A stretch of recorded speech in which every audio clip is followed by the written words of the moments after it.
It's the dream of every cricketer, the ultimate glory. Few manage to keep their date with destiny. But for many, it's been heartbreaks and a cross to bear. The Holy Grail is here in India. I'm Rupha Ramani, and Firstpost brings you the ringside view. We bring you the Cup of Dreams. Cricket World Cup coverage like never before. It's over! He's done it again! Unbelievable! Oh, straight into the roof of the net. Nice one. Straight down the middle. So a good performance from both teams here today. Hi, how are you doing? I'm Rupha Ramani, and you're watching Firstpost.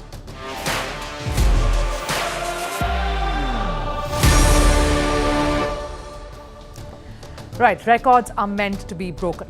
We've heard this time and again, and sport gives you wow moments. Just when you think that you have probably seen it all, it makes you believe that the most talented and impressive performances can come from the youngest minds in the business. And then it also proves that the best is always yet to come. We are living at a beautiful time, which is witnessing the confluence of the youngest being the brightest and the oldest continuing to surprise us. Age is just a number is getting reiterated all the more. On one hand, you have a young 20-year-old North Korean, Kim Tu-young, break the weightlifting world record on her way to gold. On the other hand, you have a 48-year-old gymnast, Oksana Chusovitina, an 8-time Olympian still dreaming of another go at Paris. For India too, you have a 21-year-old Yashasvi Jaiswal, who earlier today became the youngest Indian to score an international 2020 100. And then you have Rohan Bopanna at 43, claiming a mixed doubles gold with a young Rutuja Bhosle by his side, who he hadn't played alongside ever before. So sport continues to shatter cliches, and that's what we love most about it. So here's what's in our lineup today. The Cricket World Cup coverage continues here at Firstpost. On Cup of Dreams today, we get you the preview of two gun sides, Australia and New Zealand. What will be their biggest strengths in this edition? Can New Zealand repeat what they did and go one better this time in India? Rohan Bopanna joins us exclusively here at Firstpost. The 43-year-old has had a phenomenal run this year with appearances in Grand Slam finals, an Asiad Gold, farewell at the Davis Cup and more. He's at Shanghai in the quest to qualify for the Masters. And Paris Olympics still continues to be on his checklist. As always, we will get you all the stories from Hangzhou. What have the Indian athletes been up to? There have been some sensational performances in the track and field events. All of that on the show later on. And with the World Cup around the corner, Virat Kohli does something special. Stay on to listen to the man speak about the one thing he loves the most and why he's bleeding blue.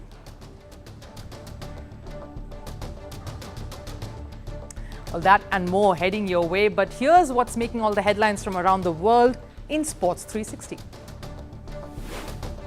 The Asian Games keeps witnessing record-shattering performances. North Korean weightlifter Kim Tu-young set a world record. The 20-year-old clinched gold in the women's 59 kg division, lifting 111 kgs. In tennis, world number 1 Aryna Sabalenka has entered the round of 16 at China Open. Belarus's Sabalenka beat England's Katie Boulter 7-5, 7-6 in a tightly contested match. Sabalenka will next play Italy's Jasmine Paolini on Wednesday. The match between Saudi giants Al Ittihad and Iran's Safayan was called off yesterday. Al Ittihad refused to leave their locker room and enter the field. They were opposing the placement of a statue of an assassinated Iranian general at the entrance to the pitch. The Asian Football Confederation cancelled the match and launched an inquiry into the incident. Staying with action on the field, Chelsea beat Fulham FC 2-0 in last night's Premier League match. Mikhailo Mudryk scored in the 18th minute to give Chelsea the lead. Just a minute later, the Blues scored again with a strike from Armando Broja. This was just Chelsea's second win from their 7 matches this season. In women's cricket, the West Indies beat Australia by 7 wickets in yesterday's T20 match. Australia batted first and scored 212 runs in their 20 overs. They set a new record for the highest T20 score in a women's international game. During their chase, the West Indies took to the crease in style. Captain Hayley Matthews scored 132 runs from 64 balls. The West Indies completed the highest women's T20 run chase with just one ball to spare. With the win, the West Indies have now tied the three-match T20 series against Australia 1-1.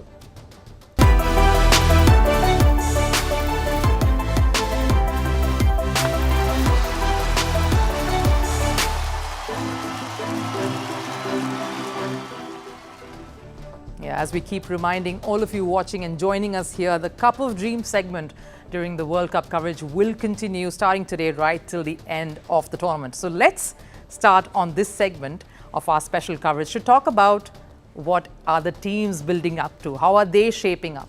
We looked at two first teams yesterday, which was the host nation India and the defending champions England. Today, we look at a team that's been the most successful at World Cups, Australia, and the most unluckiest, New Zealand. Let's start with Australia. They have been 5-time champions, and as cricketing countries they have almost always managed to create winning combinations. On paper and on the field, they have the high-impact players, especially a string of very intimidating fast bowlers that have always come through their ranks, even after the best that had to leave. Now here's what the squad looks like on paper. Some very senior hands there, again possibly the last one for a few of them this World Cup could be. They are carrying the injured Travis Head with them, and Pat Cummins again. What a moment for him as a young captain of this side. You know, a whole lot of pressure too. We're speaking of following in the footsteps of Aussie genius captains like Steve Waugh, Alan Border, Richie Benaud, Ricky Ponting, Mark Taylor. Of course, Steve Smith, a former captain as well in the mix. So yes, I won't be too surprised if Pat Cummins does feel a little hot under that collar. But he does have an able squad to lead. Some seniors there in the batter list, David Warner, Steve Smith on a comeback trail, and a proper fiery pace unit. So let's break this down then for you. Today for this side, I will start by putting up my ace of the pack. And for this one, I'm picking a bowler rather than a batter that we normally go with. It's Mitchell Starc. You just can't look past this man going by World Cup records or just big match performances. He's the man for you. He's come off a very good warm-up match where he took a hat-trick just some days ago. Like many of his fellow speedsters in the past, like Mitchell Johnson, Glenn McGrath, Mitchell Starc is quite the fierce competitor who will always be all smiles when you get off the field. And that's why he will always be dangerous in World Cups alone. For Australia, that's his record. In ODI World Cups, 18 matches, 49 wickets, just on the cusp of 50 there. His best has been a stunning 6 for 28 at an average of under 15. What more do you want? Everyone remembers that brilliant delivery that dismissed Ben Stokes in the 2019 World Cup. There are indelible moments from his bowling. Sure, he has not had much ODIs under his belt this year, but he's warming up just fine. Now moving on, time for me to pick the jack in the pack. There's always something big that we always think is around the corner when you talk about this man. Whenever he's around, and somehow it goes by without him leaving a mark. There's a lot riding on him in here though. I'm probably sticking my neck out here on this one, but Glenn Maxwell returning to the side after an ankle injury is my pick for this particular card. It's definitely a big positive for the Aussies, but they aren't just looking to him for some big hitting in the middle order, but also roll his arm over to give Zampa some relief and support from the other end, in the absence of Ashton Agar and till Travis Head comes back in. So in some sense, he holds the key to at least the initial phase of the campaign. Next up, who's the joker in the unit? I'm going with Mitchell Marsh for this one here. Now hear me out. As we know, Travis Head's absence really putting the onus on a lot of players, and Mitchell Marsh is also one of them. You need a strong opening combination, especially in the subcontinent conditions, to get on top of the new ball and deliver. And with the most experienced David Warner at one end, there is no reason Mitchell Marsh can falter here. Now he's confident. He's a confident player against pace. The sample size, though, as an opener is quite small, but this is what we have as an opener in one-dayers. Just 6 matches there, around 365 runs. And his best was 96, which we saw recently. A good strike rate at 125. There is potential. He can set the tone for a side that has some worries here. And by the time the spinners come on, he's got his eye in. This could be a great move to counter the absence of a huge asset that we know Travis Head to be. At least till he gets fit. But we'll wait and watch for that one. We have to talk about the deadwood, the weak link here.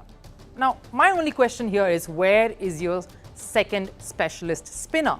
Adam Zampa is no stranger to these subcontinent conditions, but who is going to assist him there? That would be key. And with some grounds, this will be a tough question for Australia to respond with, because that's where someone like Glenn Maxwell would be handy. All right, this is one side your heart goes out to. They came close to winning this one twice. In 2015, when the host country back then, Australia, came in their way. And of course, the heartbreaking loss in 2019 against the host England. Could they be third time lucky? And the build-up for New Zealand in this series hasn't been too heartening and not too positive. They lost the series against Pakistan. It was also an away series, 1-4. The next they lost to England, and that was quite recently in September, 1-3. And of course, the only series that they managed to win was against Bangladesh, 2-0. Now, losing to Pakistan in the ODI series in May, all of that could have probably is what we're worried about, the form that's heading into this particular series. But let's look at how the squad looks. Kane Williamson is leading the side, in fact, the only one to survive as captain from the 2019 World Cup. Across teams, he's the only captain who has persisted. The captains of every other country has changed hands. Tom Latham is his deputy, and he may just lead the charge against England in their opening game, though we did see Kane come out to get some time out in the middle with the bat during the warm-up matches. Now, we are not sure just how fit he completely is, but nevertheless, having him in their corner is surely a massive boost to this contingent. And just looking at the side, there are a few concerns there. When we see someone like a Saudi who's obviously there, but going by how he's injured, when is he going to come back? That's also another question. But going by the way they performed against South Africa in the warm-up, it does look like most things are getting ticked over there. All right, so let's decode this side with our lens. Let's start with the jack in the pack, shall we? I'm picking Mitchell Santner for this one. He will lead the spin attack with Ish Sodhi. I reckon also someone like Rachin Ravindran, the young left-arm spinner, getting a game or two as well, just to add to the variety to this attack. But Santner will be key with the bat too, lower down the order. We've seen how important it is to have a long batting order, and Santner, low down, will be key with some of his big hits. He knows the conditions well here. And here's why he's important. He's been around for a while. He knows how to operate, can plug the runs, and give his team a shift in momentum too. That's what he looks like in ODIs. Quite a fantastic record, 94 matches, 91 wickets there. He can plug the runs and keep things in check. Now, moving on to the ace in the mix. Now, I had no trouble picking this one. I'm going with Trent Boult. Much like the Aussie setup, a lot will depend on how this man spearheads the attack, especially with Saudi still out. But irrespective, Boult is someone you will look to get those early breakthroughs and basically put the opposition on the back foot right from the start. You need a Boult to fire up and ease the pressure on relatively not so fiery batting lineup. A batting lineup that is heavily reliant on the top with Devon Conway and the like, and rounding it off with the joker card here. I'm going with Kane Williamson. Sort of like the talismanic figure for the Kiwis. He's been through all the highs and lows that this unit has faced over the last decade. Just him being there in the New Zealand dressing room will be massive. And the more games he plays, just the better fluidity from the openers into the middle order, because he holds the key to get that smoothness onto Glenn Phillips, Jimmy Neesham and Mark Chapman to take charge and take it forward. They will look to him to lead their campaign whole and soul. In terms of a concern, I would probably look at their pace unit, little teeth lacking there to support Boult, but and some firepower in the batting. Much of that will, of course, rely on Jimmy Neesham. Let's move on to some tennis now. It's been a heady year for this man here, the senior-most tennis player in India, making it to 2 Grand Slam finals this year. In fact, becoming the oldest player at 43 to make it to a Grand Slam final at the US Open this year. He called time to his Davis Cup career, and now he just wrapped up his Asian Games campaign with a gold in mixed doubles with Rutuja Bhosle. And he's already on to the next assignment in Shanghai, where he's hoping to qualify for the Masters. So on mic up today, I have Rohan Bopanna joining me from Shanghai. Thank you so much, Rohan, and welcome to First Sports. Oh, most welcome and good to be talking to you. After a long time, and glad to hear that you guys are starting a new venture there. Thank you so much, Rohan. Now, the first question I have to ask you about is, of course, the Asian Games gold, because quite a seesaw campaign itself with the doubles and, of course, joy at the mixed doubles. Firstly, definitely like the gold. Can't complain with that. Yeah. But going into the games, that was my goal. And knowing the fact that we genuinely had a shot to win a gold, and sometimes I like to ensure that, tell myself why the purpose of I'm making that journey. I made my debut in 2002 in Asian Games in Busan.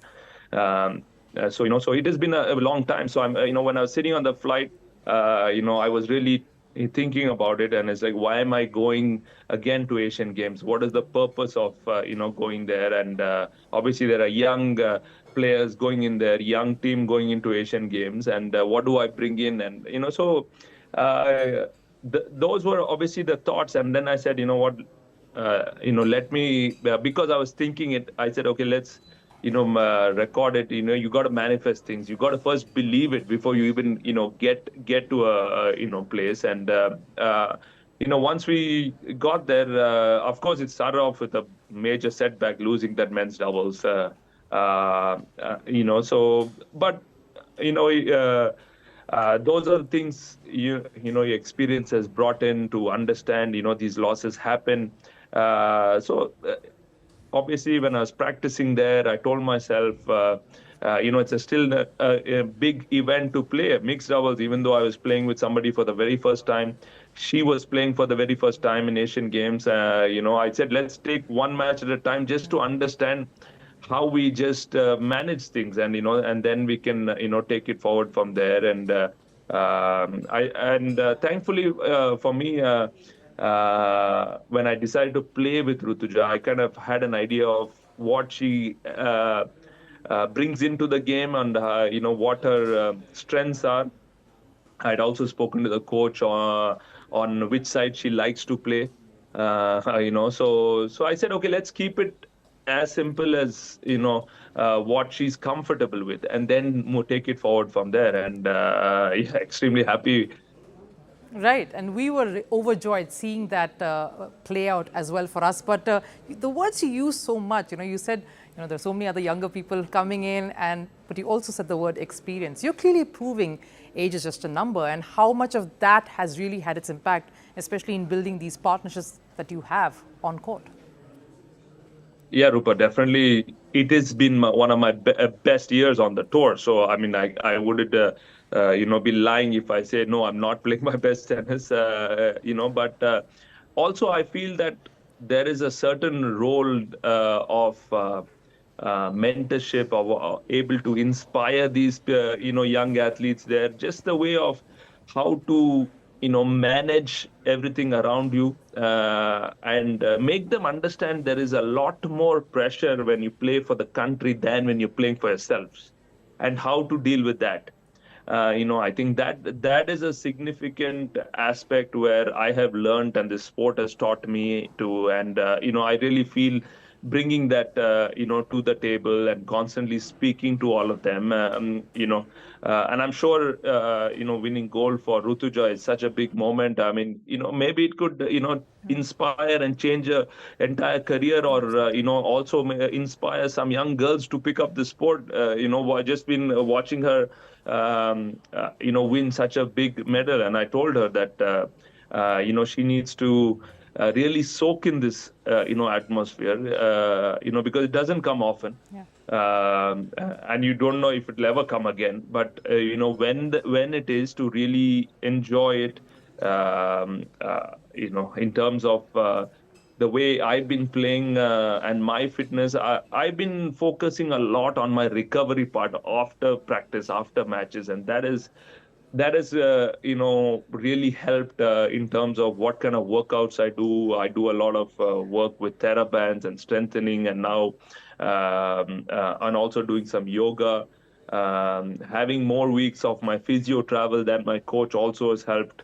Because the tennis part, even if my coach is watching a match, he can surely tell me what I could do better. And the physio, even if they're watching, they can't really help through online. So there are certain things which you prioritize more, and I think that in that aspect, I think doing the right kind of discipline, doing the right kind of exercises, focusing on recovery also has played a lot in terms of how my mental strength has improved, and brought a big aspect to the game. And I've been enjoying my tennis, enjoy competing, and I think that mental strength is the biggest key which I think brought in to this sport. And after so many years, uh, it's like any field. I mean, if you're working in a space for 10, 15 years, you bring in a certain kind of experience. I think so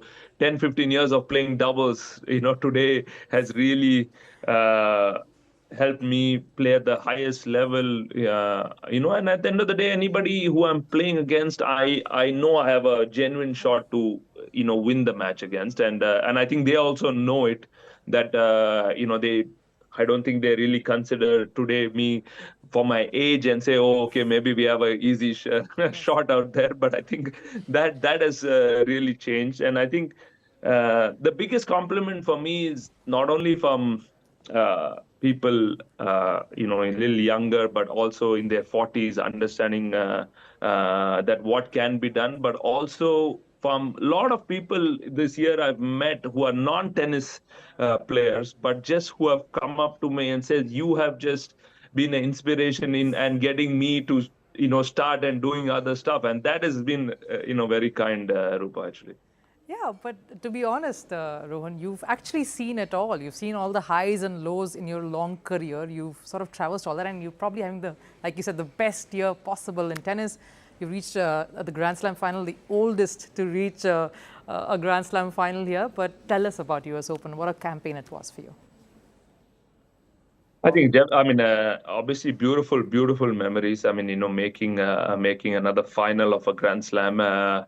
It's two ends of the spectrum. I mean, first that was a breakthrough year coming in with Qureshi, the first time I made a final, and then 13 years later, still able to do it with a lot kind of a different experience, and being there, still able to compete at the highest level and give myself my shot to win a Grand Slam. I don't know if how many people truly believed that, but I think as the team who we are, I think we understood that what that journey was. And like you mentioned earlier, a good partnership also plays a huge role to that. Right, and you did also mention a bit about playing for your country and how that is different from playing for yourself. We have to speak about Davis Cup. That also was a big highlight that happened in the last few weeks.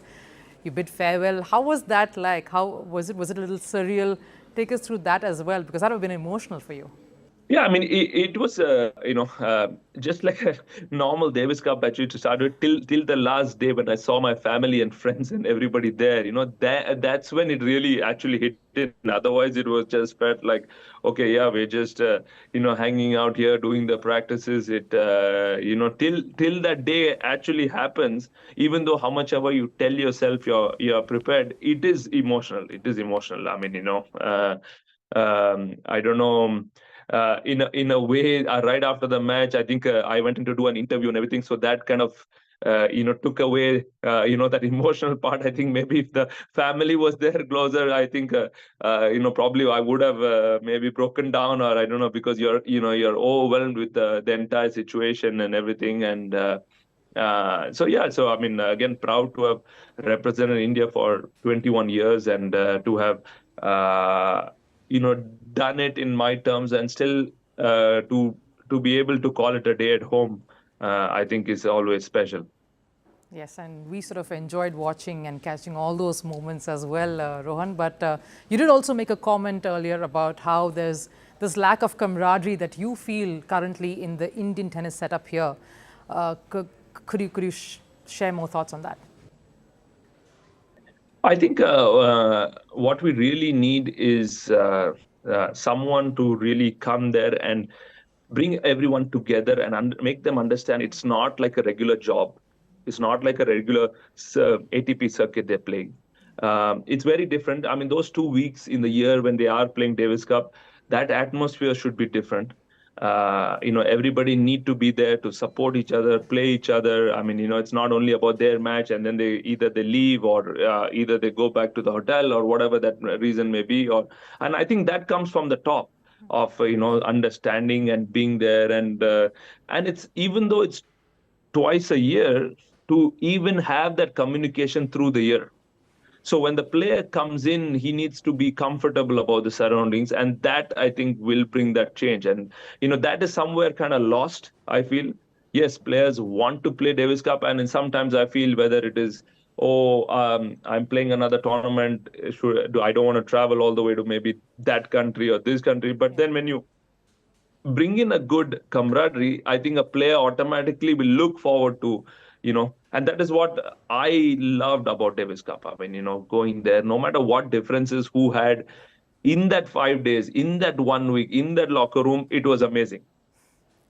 Right, and you speak about this sort of, a feeling or this sort of attitude that you have. There's also another part of you that we discovered, which we obviously know because of covering you for so long, was that incident that occurred during the US Open, where the ball hit your forearm, but the point was still awarded to you, and yet you sort of, went ahead and told the referee that, it hit my forearm. And where does that come from? Something like that, Rohan? It comes from the upbringing, Rupa. It comes from the upbringing to have always been taught to do the right thing. No matter what the situation is, or whether it's on the tennis court, whether it's outside the tennis court. I think those things come in, from having the right kind of people surrounding you, making you understand, how the journey is.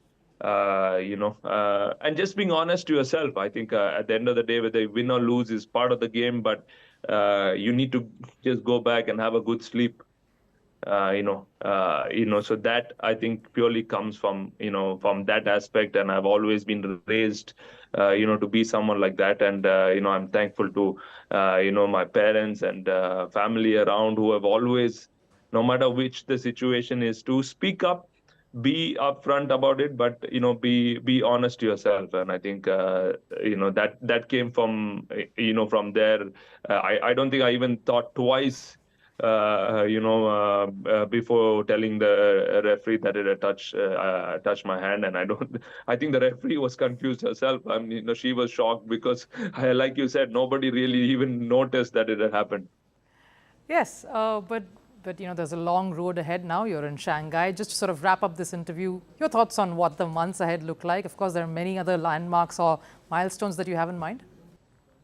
Yeah, I mean, there are actually wonderful things to look forward to. Like you mentioned, yes, I am in Shanghai, but the number one goal is to qualify for the year-end Masters. That is something when Ebden and me spoke about last year of partnering. We wanted to try and qualify, and it has been a while since I've played that Masters. So I'm really looking forward to being back there. It's going to be a new venue for me. All the Masters I've played was in London. So looking forward to playing Turin, and next year I'm continuing this partnership with Ebden. I'm looking forward to be playing on the ATP circuit. Yes, Davis Cup and the other things I may not really play, but obviously, realistically, there is an outside shot to qualify for Olympics as well, and that'll be wonderful if that does happen. But having said that, the initial thing is to qualify for Turin and then start the year pretty well with Ebden again. Right, and we wish you all the best as always, Rohan. Thank you so much for speaking to us as always, and good luck. Thank you so much. Thank you, and all the best to your team at Firstpost, and wishing you guys the very best on a new journey. Thank you so much, Rohan. But yes, we will continue our focus on the Asian Games coverage to younger talents and athletes with a hunger to succeed. they continue to come up triumphant. We look at a few of them and celebrate their breakthrough moments or their near misses. But today, we are going to tell you the stories of two women who sparkled in not one but two events, champions and pathbreakers in their own right. First up, Bahrain's Winfred Yavi. Over 12,000 athletes from around the world compete in the Asian Games, and stamping her authority in not one but two events is sheer class.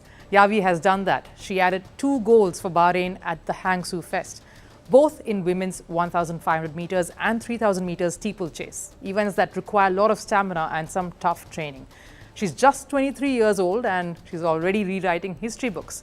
After those exploits, in fact, after her gold medal feat, she's now considering to enter other track events. Let's look at her exploits at the Asiad alone. If you look at the time that she took in both 1,500 and the 3,000 meter steeplechase, she also broke the previous Asian Games record that was set by her compatriot Ruth Yebet in 2014. Before the start of the Asian Games, we spoke about Yavi being the one to watch out for, and we'd say the same when Paris Olympics comes about. Now, the next one on our radar, Shanti Pereira from Singapore, who left her mark in 2 events, a historic gold in the women's 200-meter race and a silver in the women's 100-meter race. This was Singapore's first athletic gold medal since 1974. That's incredible. After winning the 200-meter gold, she crouched on the racetrack, draped in her country's flag and covered her face in tears. Shanti had finally broken her country's 50-year-long wait for that all-elusive track and field medal. Now let's have a look at what our Indian athletes are up to. Here's a roundup. India is currently ranked 4th on the medals tally. It has 62 medals in total, 13 gold, 24 silver and 25 bronze medals. Indian boxer Lovlina Borgohain advanced to the final of the women's boxing 75 kg event. She competed against Thailand's Bason Manikon in the semi-final. Lovlina won the fight 5-0 by points and secured at least a silver for India. With this, she has also qualified for the Paris Olympics next year. Meanwhile, Indian boxer Preeti Pawar clinched a bronze. That was in the 54 kg women's boxing event. Preeti put up a valiant fight in the semi-final but went down against her Chinese opponent. India beat Nepal by 23 runs in the men's T20 cricket tournament at the Asian Games. India posted 202 runs batting first. 21-year-old Yashasvi Jaiswal smashed a century in just 49 deliveries. Jaiswal is now the youngest Indian batter to register 100 at a T20 international match. Nepal ran out of deliveries during their chase with 1 wicket in hand. India will now play in the semi-final on Friday. Meanwhile, the Indian women's hockey team are through to the semi-final. They thrashed Hong Kong 13-0 in their group encounter to secure a resounding win. It was a good match. I think so. Team really played well, and we tried to do some things that will help in our upcoming matches. Like we are in semi-finals, so we focus was on moving the balls and being the pace and prepare for the next match, because we were already in the semi-finals, so better be prepared for the semi-finals. The game started off with India taking a comprehensive 4-0 lead in the first quarter itself. The second quarter continued with the Indian women dominating the field. Vandana Kataria, Deepika, Monica, Deep Grace Eka, Sangeeta Kumari, Vaishnavi Vitthal Phalke and Navneet Kaur netted goals for India. Their next match is on October 5th against China. On to the women's 3,000-meter steeplechase event. India's Parul Chaudhary got a silver and Preeti Lamba got a bronze. Parul clocked 9 minutes 27.63 seconds, just 9 seconds behind the racer from Bahrain. Meanwhile, Preeti snatched the bronze with her personal best of 9 minutes 43.32. I want to thank all the Indians who have prayed for me and also my family who has supported me throughout. This is the first time I have won 2 medals in steeplechase. India also won a bronze medal in the men's 1,000-meter canoe double race. Arjun Singh and Sunil Singh Salman finished with a time of 3 minutes 53 seconds .32. Kazakhstan took the silver and Uzbekistan bagged the gold. Absolutely lovely to see all those results coming in, and of course there's many more days to go, and India continuing to hold on to that fourth position in the medals tally. No one leapfrogging India just yet. But speaking of leaps, brings me to this last person that we have to mention, Ansi Sojan of Kerala, who won silver in the women's long jump. She finished with a jump of 6.63 meters, which is also her personal best. And guess what she did after the win? She grooved to her favorite track from down south. That's how you celebrate. But that's all the time we have now on the show for you. Before we leave though, as always, we leave you with a parting shot, and we've saved the best for the last. As we promised, we get you India's most loved cricketer, Virat Kohli, who is busy at a sporting venture outside the country, speaking about his first love, cricket, and his team.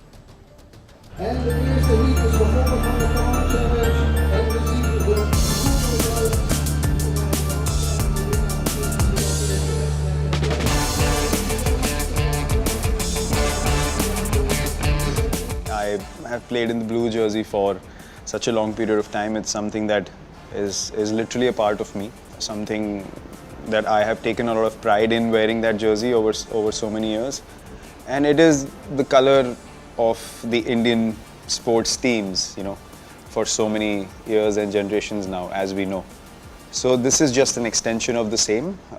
Of course, all eyes will continue to be on him when he takes that field for India in the World Cup. As we know, that coverage will continue as well in Cup of Dreams. Don't forget to keep tuning into us here. That's all the time we have today on First Sports. Thanks a lot for watching. See you again tomorrow.